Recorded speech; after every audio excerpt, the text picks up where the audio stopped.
There are three major problems that we as a species need to deal with.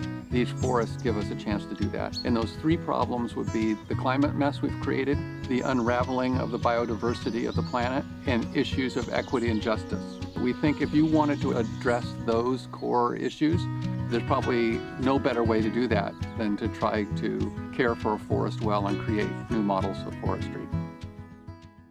So this is my great-great-grandfather, Orrin Ingram. He had started as a person running sawmills in the Adirondacks and then moved to the upper Midwest and the upper Mississippi.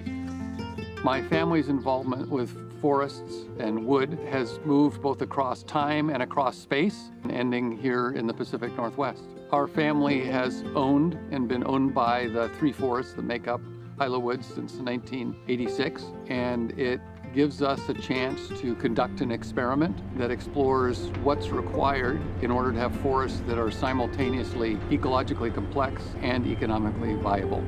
As we've worked to take care of our forests, we've recognized that we and other forest owners are faced with a dilemma where the world tells us either your forest is going to be healthily and ecologically complex or it's going to be economically viable. And we feel that's a bad choice. So our purpose, our reason for being, is to imagine and create new approaches to forestry that tell ourselves and the world that you don't have to choose between those two, but you must insist on both. On the ground, it means that the choices we make cause us to always put the forest first and say what actions will maintain and improve the health of this forest. And we have to blend those with the realities of saying, in this current economy and the economy we need to create, how do we provide enough revenue that this can be a functional business that will support us and the larger community?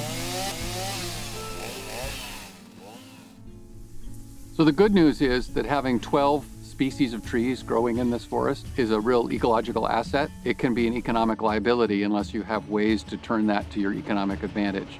So as a result of that, we run our own sawmill and solar dry kiln and direct market our wood to people who care about wood that's grown with respect. And that helps make it so that diversity is not only an ecological asset, but becomes an economic advantage as well. Our work with the forests is inspired by ideas that we think have been part of Oregon for as long as there's been an Oregon.